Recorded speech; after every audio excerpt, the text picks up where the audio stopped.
Good to have you here with us today for the OpenCL and the Future of Desktop High Performance Computing in CAD webinar brought to you by Design World Magazine. We would like to thank our presenters, Alan Burgoyne, Director of AMD Professional Graphics, ISV Alliances. I'm Joe Gorse, EE Editor and former scientific HPC user, and I'll be your moderator today. Just a couple of housekeeping details before we get started. If you wish to tweet about this webinar anytime during or after, please use the hashtag DWWebinar. We will have a Q&A session after the presentation. Go ahead and submit your questions, and we will ask them after all the presentations are finished. Questions can be asked using the GoToWebinar on your screen. This webinar will be available online, and the slides sent to everyone after the meeting. Our presenter today is Alan Burgoyne. He is the director of the AMD Professional Graphics ISV Alliances team. He has over 25 years of experience in the computer industry with focus in the areas of computer graphics, software development, and performance analysis. Alan has represented AMD on the Spec Graphics Performance Characterization GPC committee and has presented at numerous industry and third-party software developer conferences. And without further ado, I will hand the mic over to Alan. Thanks, Joe.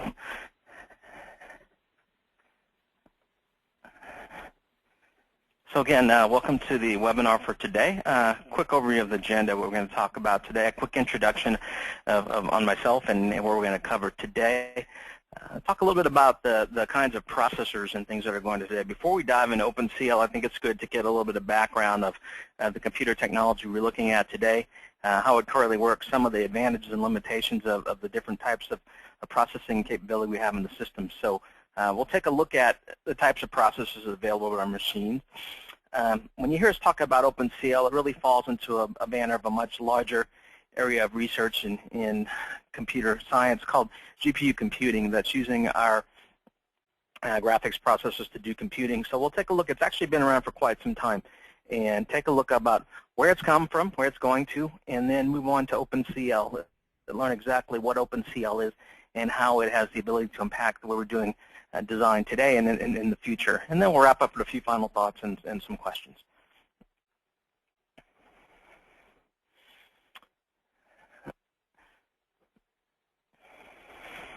So again, my name is Alan Burgoyne. I head up a team called the ISV Alliances group at AMD. What my team does is we work with third-party software developers who are developing professional applications. The CAD space, the manufacturing design space, is about 45% of the entire professional graphics market, so it's a very large market segment. And people on my team work both from engineering and business perspective with all of the vendors in that space who are developing software to make sure that the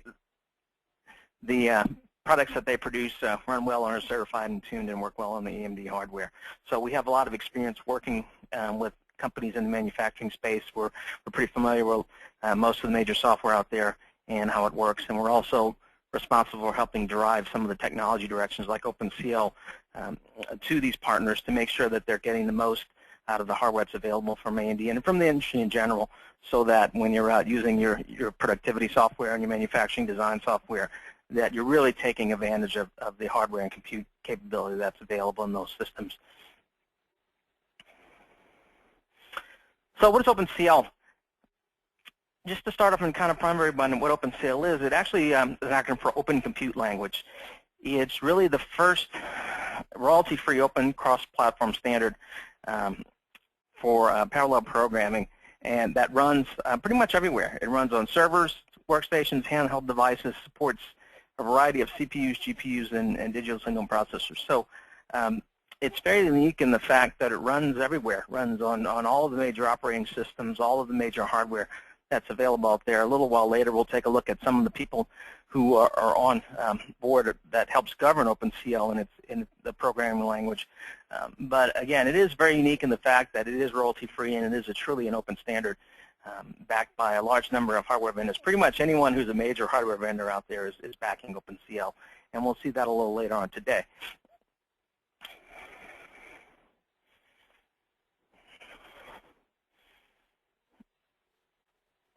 We wait for the pages to click here. So looking at processors today, pretty much everywhere you look, we've got processors. We've got processors in our cars, our toasters, our refrigerators. We actually have quite a few in our personal computers. And if we have the know-how, we can tap into these and get a lot of compute usage out of them.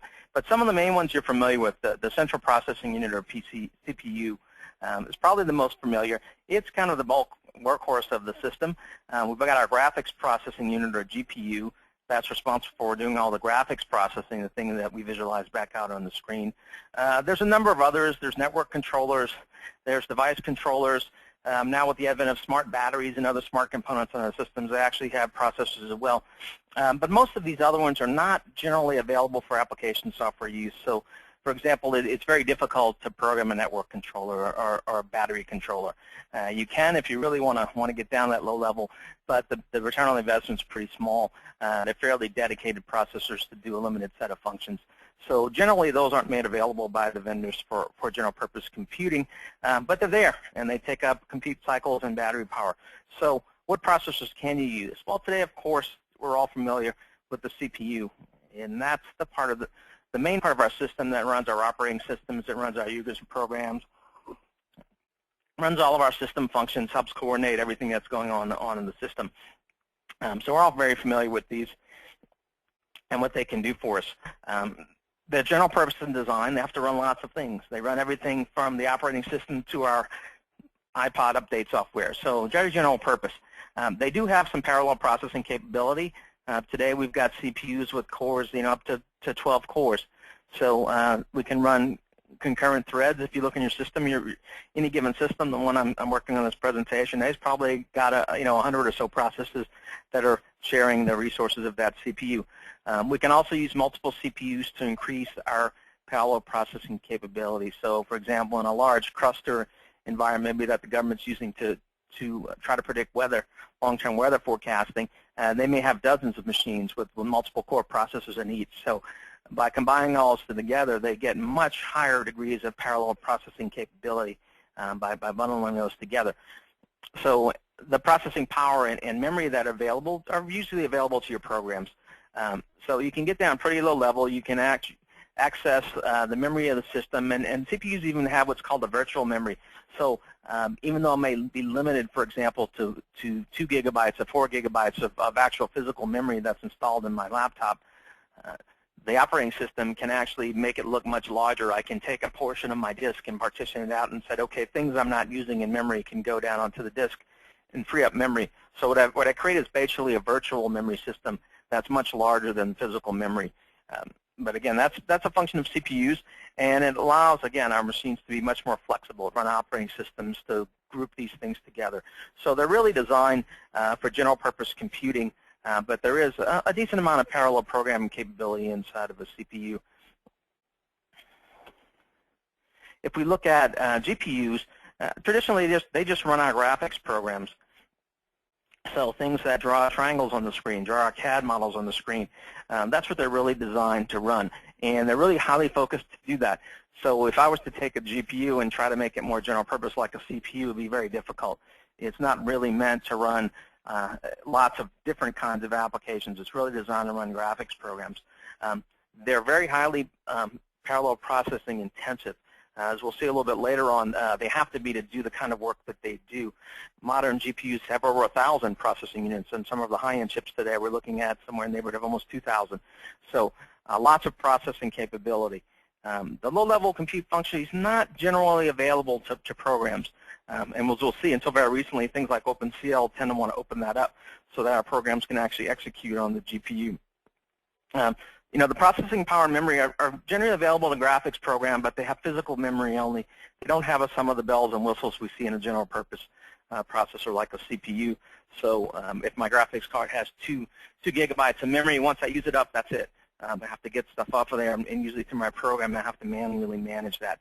So the processing power and the design of these are very much focused on graphics and not typically for general purpose computing.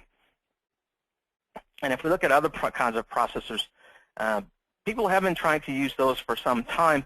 They're not really good for application software. They tend to be limited in focus. A recent example is there's been some chatter on the internet. If you take a look around, some researchers have been able to get access to the processors that control the smart batteries in Apple computers. And you can do things with them such as typically those controllers decide when is the battery full, when does it need to be recharged. But by accessing this, they can do things like bad things, like turn the batteries off, make them charge forever so they kind of overheat. And history has shown us that if there is a program interface to a processor, eventually someone's going to figure out how to use it for something. As I mentioned, not always for good, but someone will figure out how to use it to some extent. And it's that ability to use it to do useful work really determines longer term whether or not there will be any momentum in the marketplace to try to use that processor for useful work in regular programs that you and I might use on a daily basis. And so today we're going to really focus on CPUs and GPUs and kind of forget about some of these other processors that are available in the system. So what is HPC? That's kind of the foundation of why we care about OpenCL and why we care about programming on our GPUs. HPC is high performance computing, and traditionally that's referred to any kind of computing that involves very large amounts of computation, very large amounts of computer processing. And so if you look at some examples here of what typically this might be something like simulating nuclear explosions. We don't really have a lot of space in the world anymore where you can go set off a nuclear bomb. They do lots of bad things when you do that. So they're simulated in computers. Very large arrays of computers do that. Global weather we talked about before. Things like seismic data processing where you're looking for oil and gas. They want to look at huge volumes of Earth data to try to find out where the oil might be or the gas might be. So it's a lot of data that needs to be processed before you can even visualize it. Things like breaking codes and ciphers are very compute intensive. People try to compute pi. There's always a record number, and to the quadrillion kind of decimal points. So really anything that's involved a large amount of compute cycles tends to get put into the HPC bucket. And it's been around for quite some time. And pretty much as long as we've had big problems to solve and we've had computers, we've tried to solve them with some big iron. The original ones were designed to really solve complex math problems. Even more recently in the 60s when we were trying to do space exploration and get people to the moon, really started pushing HPC in the compute cycles. And then after that, it moved on to kind of naturally in CAD, things like crash simulation, structural analysis. We want to see the things that we're designing, how well they're going to hand up to day-to-day use and the stress we're going to put them under. So as long as we have computers to do that, we've used it. And traditionally, these have been servers. That was the machines that had lots of CPUs or lots of CPU cores. You'd kind of submit your job in a batch, and they had long turnaround times. If you're looking at something like an oil and gas survey, if I'm taking hundreds of square miles of Earth's surface that I want to look at in a volumetric way, it may take several weeks to process all that data. So they're very compute intensive. But historically, the way we do it in CAD, for example, I design a part. I would ship that off to my analysis engineer, who would then put it in a batch mode and with all other model part files waiting to be analyzed, and they'd kind of go through on the server and get analyzed, and I get my results back. So that was kind of traditional way things have been done. They've still been done actually to this day in that same fashion for very large compute jobs. You have to wait until that server resource is available. But what we see now is I can get a desktop computer with 1 or 2 CPU cores in it. CPUs in it, and each of those can have multiple cores. I could have easily 10, 12, 24 cores on a desktop system. So what we see is HPC workloads are showing up here. So in the manufacturing space, a lot of those simulation codes that used to run on the server are now being run on desktop or desk-side machines. In fact, if you look at the market data, about half of the sales of analysis codes are going to desktop systems versus servers. So we're definitely getting much more powerful hardware on our desktops and desk side, so we can actually run pretty complex codes there now. If we kind of look at how we transition from HPC to using GPUs, we'll do kind of a quick history and timeline and look at some of these. But what you'll find is kind of analogous to the CPU is once we had computers, we started looking at compute tasks to move over there. As soon as we had graphics processors, we actually started moving compute loads there as well. It actually goes back way into the 1970s. There was an early computer graphics system called the Iconis that would manipulate pixels and draw them on the screen. People found out these things were very good at math, so they started actually trying to move math problems as early as 1978 to the first graphics chips that were invented. We got into the 80s, we had some pretty rapid developments. SGI came along as a company and actually had the first formal programming language, kind of standard programming language, at least for their machines, called SGI-GL. And while it was graphics intensive and directed really towards drawing polygons and triangles on the screen, people quickly learned that I could submit my data in that format, but I could read back the results, which were mathematical results of computations, and use that data to help solve problems. So things really started to accelerate in the 1980s. The Pixel machine came out in 1989. It was actually one of the first machines they started actually throwing real complex mathematical problems. Things like ciphers and analytical codes are one of the first things thrown at it. And then once SGI, the Pixel Plane 5 came out, it was the first machine that did really good vector math. And so people who had vector kinds of problems, things that had traditionally run on big machines like Cray computers and anything that was highly massively parallel, started to move into the graphics arena, as early as 1992. And about that same time, SGI introduced OpenCL. It was the first open standard graphics language that ran on pretty much all of the major graphics cards at the time adopted OpenCL. So it gave researchers and people looking at the field of GPU computing a single language where they could write their code, they could share it with their colleagues, and help refine the art of GPU computing in a cross-platform way. So that was probably one of the bigger things in the 90s that really accelerated the trend toward looking at using a GPU for computing. And as we move forward in time, PixelFlow, the PixelFlow system in 1999 was actually used to crack Unix password encryption. It was actually thought to be very good and very hard to crack. So we had our first SIMD-based graphics architecture, and SIMD, kind of in a nutshell to explain, is it was the first truly massively parallel graphics architecture to hit the market. And they were able to take advantage of all that parallel computing to actually crack unit passwords. So again, we're going back to 1999, not too far back, 10 or 12 years or so. But you can see people were starting to exploit the power of GPUs on some of these systems to do something very significant, and something that people thought at the time couldn't be done. They couldn't do it with enough cycles on a CPU. They said it would take hundreds of years, and they were able actually to do it on the PixelFlow system. And moving forward a little bit forward, ATI, which AMD purchased around the same time, released what it was called Close to the Metal.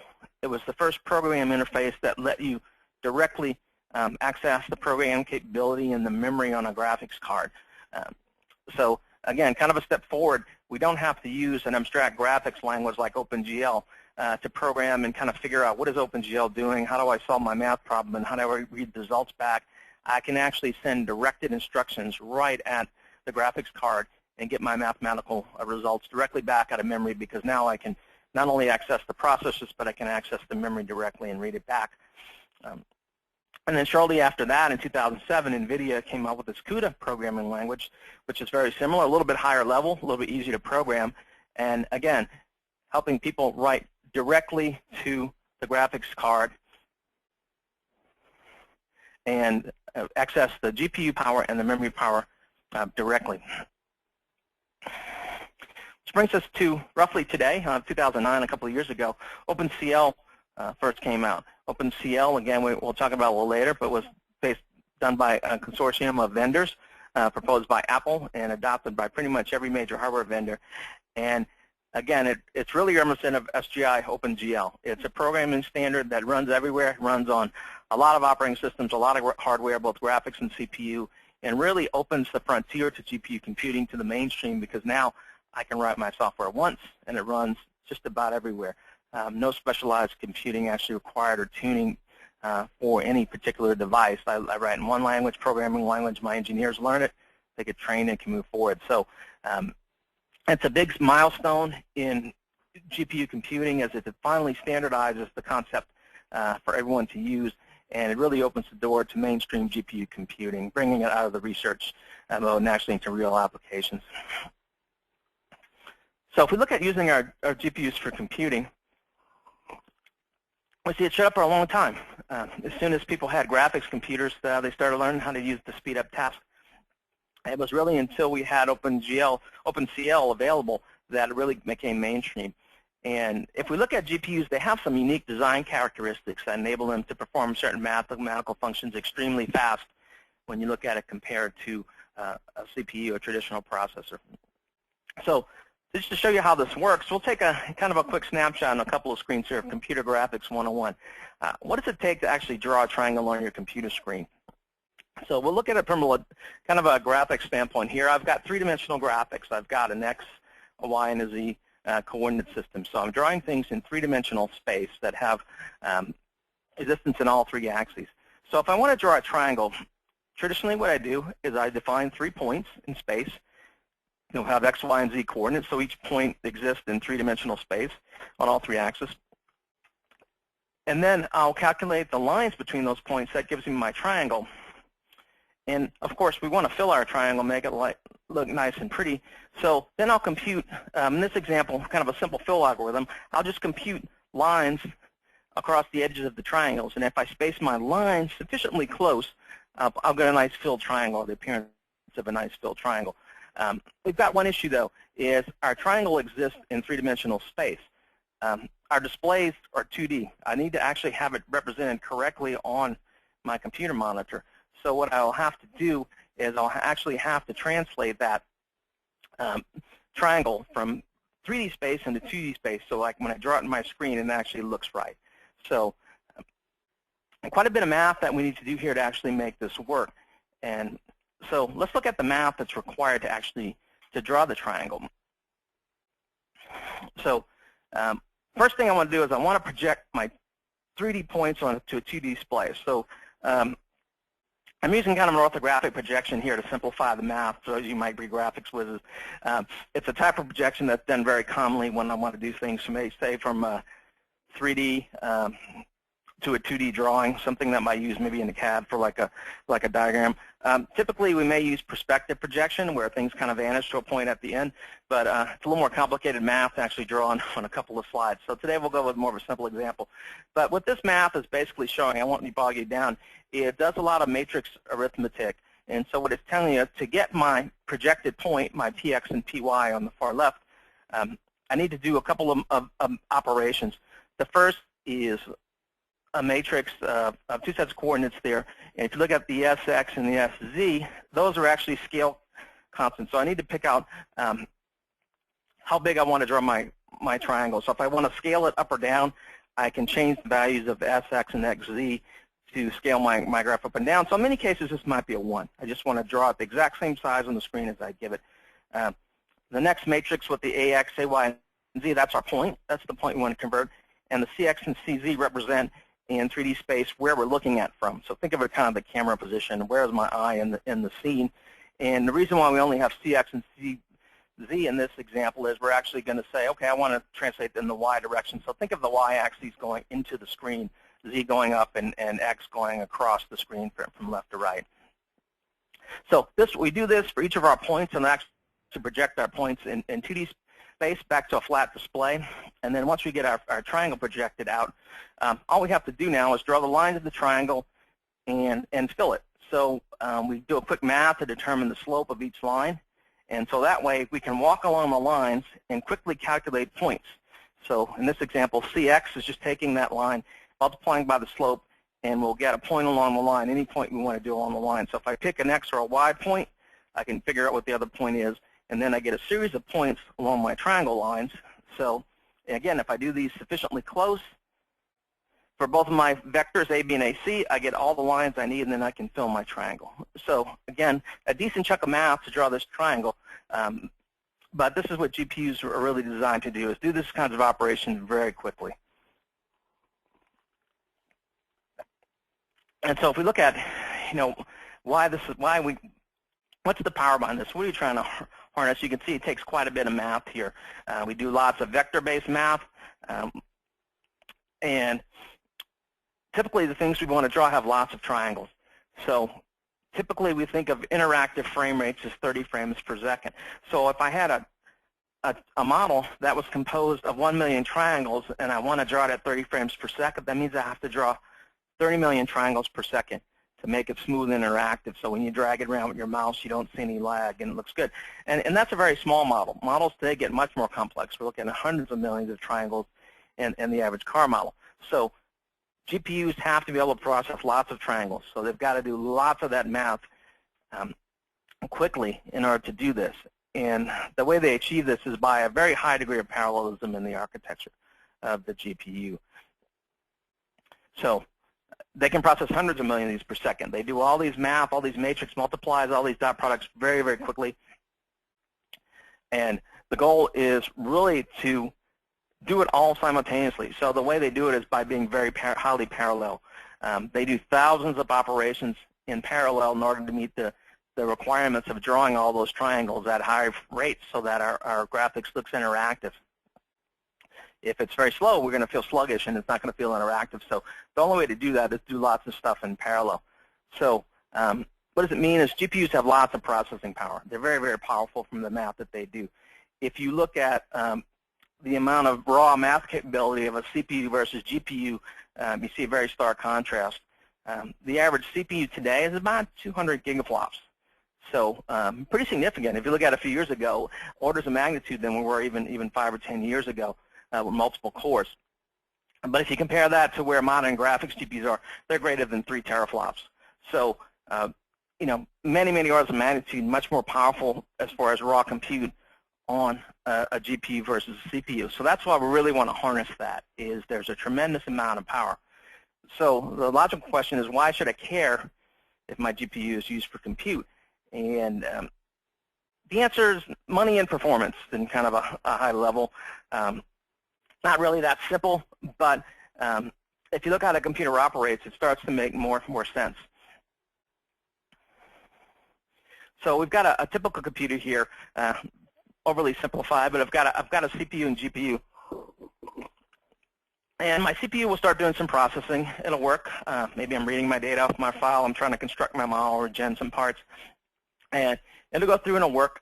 And when it's completed with its work, it'll hand it over to the GPU. Looks like my animation's running a little slow here. But eventually the data will get handed over to the GPU. And you notice the GPU is kind of sitting idle right now. It's not doing very much. It might be refreshing my screen, maybe blowing through some email or something. But again, it's very lightly loaded. And once the CPU is finished in this very slow over-the-web animation, it'll hand the data over to the GPU.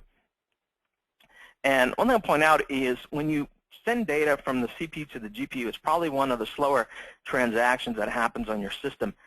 If I want to get something from my CPU from main memory, it's pretty fast. Main memory access is pretty fast. When I want to get something to the GPU, it's a little slower. I've got to go across the PCI bus to that little slot where my graphics cards are stuck in there. So it's not a real quick transaction. It's pretty fast, but it's one of the slower ones in the system. And so then your GPU will do some work. But the main thing we're going to highlight here is when the other guy is busy, in this case the GPU is busy, the CPU is probably doing some work, but he's probably waiting for most of that heavy lifting of the graphics to get done. So what you get is idle cycles. And when you talk about money, that's really what we want to try to avoid, is we want to get the most out of our compute capability in our machines. I'm going to wait for this thing to finish its animation there. So as I said, when the other guy really isn't busy when the other component is actually working. So we want to try to get the most out of that hardware. You know, your GPU sits there mostly idle. If you're loading a file, you're writing to disk, getting stuff over the network, it's pretty idle. The CPU could be less busy, but waiting for the GPU, it might be uploading your iPod or something, but it's definitely running much slower. And so it's kind of the ebbs and flows of the workflow that creates idle cycles. But idle cycles are an opportunity to look at other compute tasks or other tasks we could be doing with those idle cycles. So the goal is really for programmers is to try to make use of the idle time and get more useful work out of your system. So remember we talked about CPU versus GPU performance. If you look at the typical architecture of a CPU versus GPU, it becomes very apparent. Here we've got kind of a modern CPU. In this case, I've kind of mocked up 4 cores. So I've got 4 ALUs, arithmetic and logic units. So Basically 4 cores that do all my math processing. Relates roughly to the 4 cores on the CPU, a 4-core system. I've got some cache, some local memory that the CPU cores can use, and then I've got my main memory, right? The stuff where I put all my data when I read off my files and I do any operation. Let's compare that to the design of a GPU. And what you see, I've got literally hundreds of more ALU cores in there. They all have local cache. They're grouped in logical units in this case. Think of that whole line. If this mouse shows up here, the whole line of these cores grouped logically into one ALU with their own local cache. And then the core has a dedicated memory. So what you see is just orders of magnitude more ability to do some of these computations than what's available in the CPU. And so that's why people really want to get at those idle cycles. If my graphics card is sitting idle, I got a lot of horsepower sitting there that I would really like to use if I can. And so how do you get your dollars worth?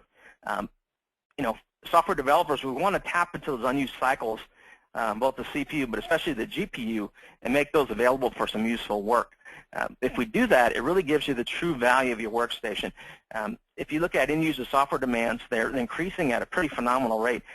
Models for modern automotive, a car can have 50,000 parts, 10 to 20 gigabytes of data, 40 million polygons in the model. So a tremendous amount of data that we need to move around the system, a tremendous amount of data that we have to operate on to do something useful with the model. So, and those don't get any lower. Recently had a talk with someone at Siemens PLM, and they were saying these things move an order of magnitude about every 10 years. So if we're at 40 million polygons, this year within 2 years we'll be at 400 million polygons, right? And the 10 to 20 gig turns to 100 to 200 gigabytes of data. So the level of detail in those models goes up, and it's not going to go back down. So OpenCL is really a tool that was designed to help software developers tap into all of the power that's available in the computer, both CPU and GPU. So getting back to the original topic, what's OpenCL? I talked about it before. It was really a first industry standard programming language that allows software developers to write code that can run anywhere and move around from CPU to GPU. So kind of summarize that, it's really an industry standard programming language for parallel computing. Doesn't matter if it's a CPU or a GPU, it could be an ARM processor, it could be a DSP, doesn't really matter. It really lets you tap into the inherent parallel nature of the compute device that you're targeting. Specified by Kronos, that's an industry standard board we'll talk about in a second. That's main purpose in life is to develop and promote industry standards that are open and free for anyone to use, royalty free. And if we develop code running on CAPL, it runs on many devices. You'll hear people say it runs anywhere, but just about anywhere. It runs on CPUs, GPUs, ARMS processors. It runs on Windows, Linux, Apple OS, Android OS. Supported by all the major hardware and software vendors, including AMD, Intel, NVIDIA, Apple, ARM. Really just anybody who's out there in the compute world that has adopted this. So Kronos, again, is an industry standard board whose job in life is really to help promote industry standards. They're a nonprofit. Anyone could join. They're really focused on creating open standards for parallel computing, graphics, and dynamic media. They're about 10 years old. They've got over 100 members. Other standards you might have heard about are OpenGL, OpenCL, WebGL, which is bringing graphics to the web, and then WebGV, and WF is bringing some transparency as far as windowing systems and to web-enabled devices, again, promoting open standards that work across browsers and across OSs. So they're really focused on open standards that run anywhere, can be supported by anyone, and don't cost any money. If you want to support OpenGL, OpenCL, any of these, you don't have to pay any royalties back to anyone to implement that.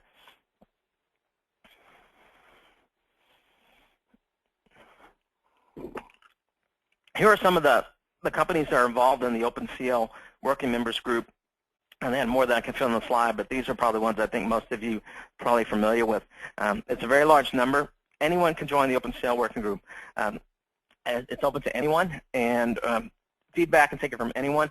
The specs are open for submission. You can actually submit ideas for extensions, enhancements to the spec. They get reviewed, and right now they're about an annual release for spec updates. 1.2, I think, was just recently ratified and comes out. So they're working on a regular basis. They meet on a regular basis, and we'll keep this standard. It's a very active committee. It's probably one of the more active committees at Kronos. They've been coming out with updates probably more actively than anyone else. So very active group, a lot of interest, and again, from anyone from small low-end processors all the way up to big CPUs and GPUs.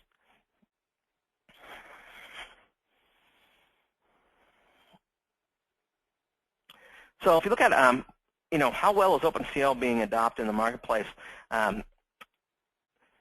there was a survey that was done earlier this year, and OpenCL, even though it's only been out, most of the releases came out in 2010, so a little less than 2 years. It's already the #2 threaded programming language out there. The Intel threading blocks have been around for a long time in OpenMP, so it's gaining traction very quickly. Of course, the attractiveness of having a portable language where I can write my code once and move it to any device or any operating system is very attractive. So it's gaining a lot of traction, and we expect that number to go up, and I wouldn't be surprised to see OpenCL be the dominant multi-threading programming language in the next year or two, just based on current adoption rates. It's moving very quickly, and it's been very successful.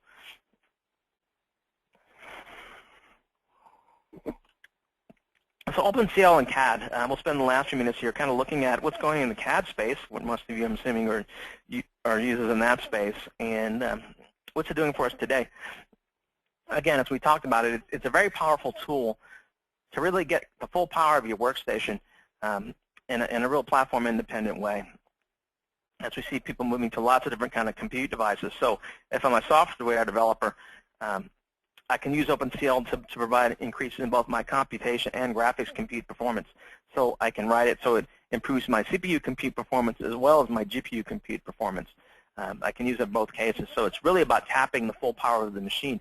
If you look at some of the OpenCL solutions that are out today, a big one is engineering analysis. It's a very, as we mentioned before, a very compute-intensive code. Very high compute requirements, and it's one that GPUs can do a good job of offloading today. There's solutions shipping today from Dassault Systems, from OpenCascade.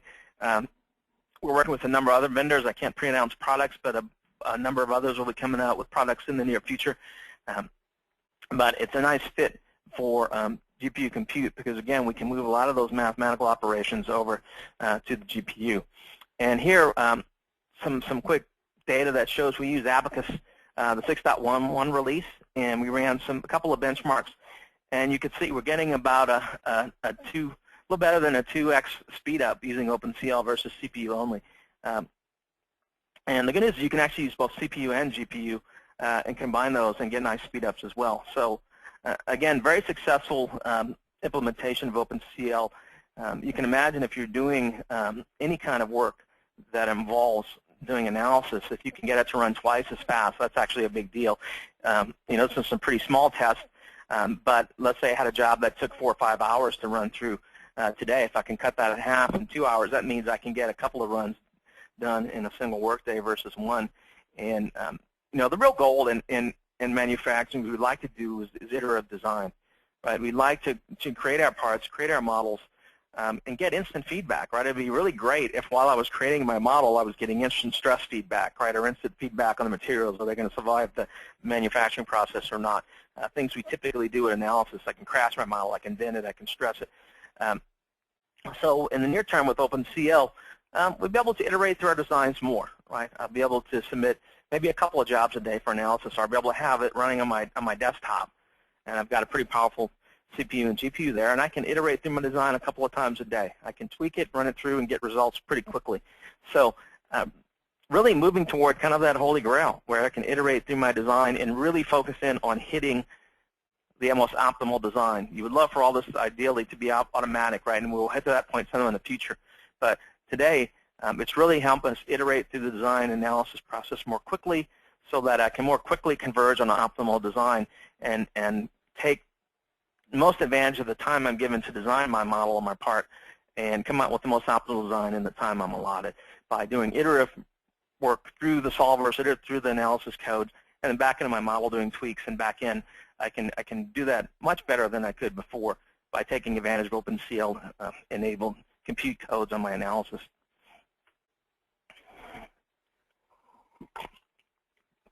Another area where OpenCL is available today is in the design phase. So we think of design it's kind of that artistic part that occurs sometimes before we actually throw it into the CAD system, that those are starting to blur together, right? We want to make interesting designs that look good, that I can show to my customers before we do anything.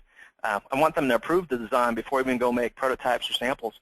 So the ability to do high-quality photorealistic rendering in real time allows our customers to be able to take the models kind of on our computer screen and pick them up, put them in realistic environments. We can have them lit, we can have them shaded, we can have them daytime, nighttime, we can change the materials, and we can provide physically accurate rendering of things like lights and reflections.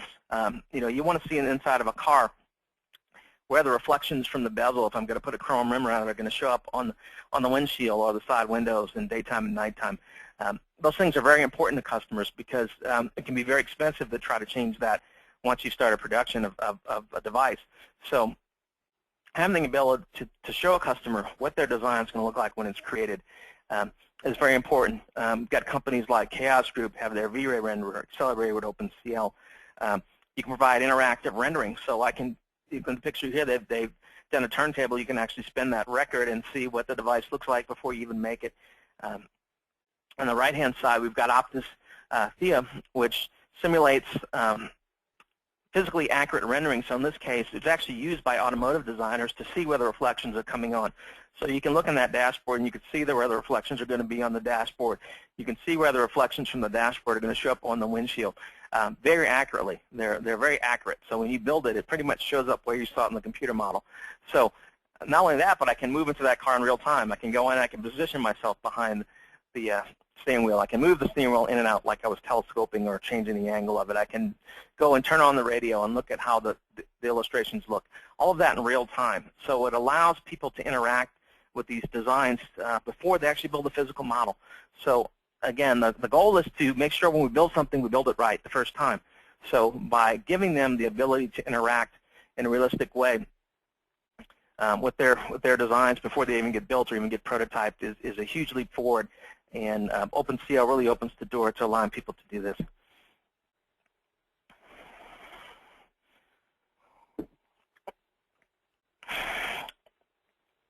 So we're just really scratching the surface. Again, OpenCL has been out for less than 2 years. We're already seeing a number of software developers take advantage of it in the analysis and design software. But it's still got many other places where it will show up.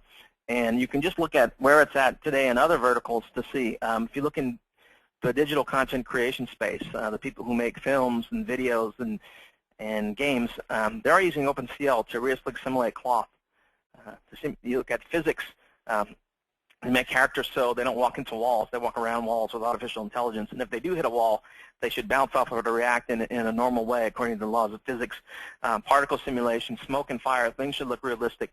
So you could see these things migrating into CAD and design packages pretty quickly, right? I'd like to have a cloth.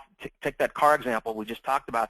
It'd be nice to see how when someone sits on a seat, if I had an accurate physics model and cloth simulation, you could see how the weight of the passenger would deform the cloth surfaces and actually the foam underneath it and help you make better design choices on things like seat padding density, right? Or when I grab something, a paper cup, when I design it, the stresses on it, if I had an accurate physics model inside my CAD package, I can see very quickly what the stresses will do to that design. So a lot of these things are migrating very quickly from other fields and will naturally evolve and go into other aspects of our CAD and design software. It just really takes the time to actually get the software done and out into the marketplace. CAD packages, unlike DCC, are much more rigorously tested and go through a lot longer design cycles. So they'll lag a little bit behind, but by looking at these other markets, you can really get a glimpse of the future of where things are going to go with respect to OpenCL in the design and CAD space. So what's next? Any computational intensive task is a good candidate. We already talked about analysis, but things like CFD, FEA, particle simulation, all these things are candidates and things that are in the pipeline, good candidates to migrate to OpenCL. And as we said, most major ISVs are working with OpenCL. You'll see many more software titles coming out in 2012. Again, its programming language has been about a year and a half, so it takes a little time, but we're starting to see them come out now, and we'll definitely see that accelerate over the next 12 months. So that's going to be up for the CAN presentation today. So I'm not sure if you're back online yet. I think we're going to open it up for some questions at this point.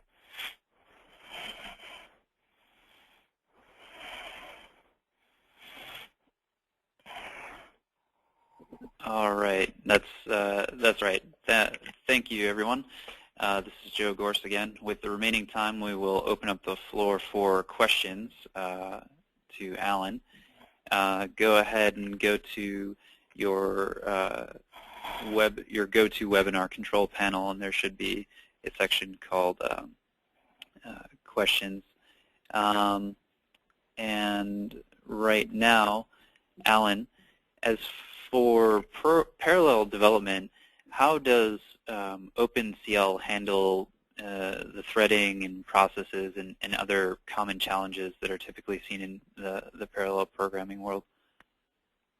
It's actually handled fairly common. That's one of the biggest challenges we have in OpenCL is that parallel programming in general is fairly different than normal programming. And so one of the big challenges is finding people who have been trained or educated on parallel programming paradigms and getting them to be able to program. So if you're fairly familiar with those concepts, OpenMP, OpenThreads, CUDA, OpenCL are actually fairly easy for you to grasp and be able to program with. I think the bigger challenge is finding engineers who have actually been trained in parallel programming. So once you're comfortable with those techniques and you understand data dependencies and the concept of parallel threads, it's fairly easy to pick up any of these programming languages and be fairly proficient in it. Before OpenCL, you had to know a lot about GPUs and how they worked. With OpenCL, a lot of that's been abstracted out. You really just write your code. So it's not that much different than any other programming language out there. Key is understanding how to write good parallel programs more than the OpenCL semantics. Okay, and so from that, I take it that you can typically transition seamlessly over into whatever your favorite programming language is, and this is also available as a set of libraries to link into, or do you have to? Yeah, so what we've seen is if people who have taken their code, in my team we work with a number of different programmers, people that program in different thread models, parallel models, and move it over to OpenCL fairly easily. It's kind of a port more than anything else. You might do a little tuning after the fact to try to get a little more performance depending on what your target processor is, whether it's a CPU or a GPU. But if people have that basic concept of how to write good threaded programs, the semantics OpenCL, it's fairly straightforward. Longer term, the goal of the industry, I think what you'll see is, at least from AMD, what we kind of propose the future will look like, and other people tend to agree, is you like to abstract this stuff out, right? As a programmer, I would just like to write my application software and have tools like the compilers or the libraries or the operating system figure out where to run. Should this run on a CPU or a GPU based on workload or appropriateness of the code? So as we move, OpenCL gets mature and some of the tools out there get more mature, it'll definitely be easier to program. A lot of these low-level programming languages go away. It's kind of analogy would be like to early programming on computers. We used to write assembly language, basically machine-level code to do our coding. But very quickly, higher-level language compilers and libraries came along, so we really didn't have to focus on that much low-level work. And I think over time, with GPU programming, we'll see the same ecosystem be built. But for today, if you know how to program, highly parallel code, OpenCL shouldn't be that difficult for you to move into. Right. So that's kind of along the lines of a question we just got here. Will OpenCL adopt non-specialist methodologies like OpenMP and the new OpenACC, which I think you've sort of already answered in the sense that the specialist methodologies are going to be learning to program in a parallel sort of architecture and planning for the parallelism and the limitations and information transfer and all that kind of stuff, best practices in doing that, right? Am I correct in that? Yeah, that's correct. There's just certain things you have to be cognizant of. A good example is data control, right? If I have multiple threads running and they're all interacting on the same data, I want to make sure that if a piece of data needs to be shared by multiple threads, that access to that data gets controlled so things don't get written to or read from in the wrong sequence or out of order or at the wrong time.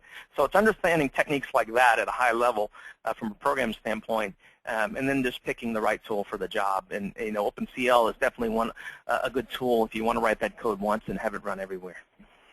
Gotcha. Okay. Another question that we've got here, are there any good debugging or profiling tools for OpenCL?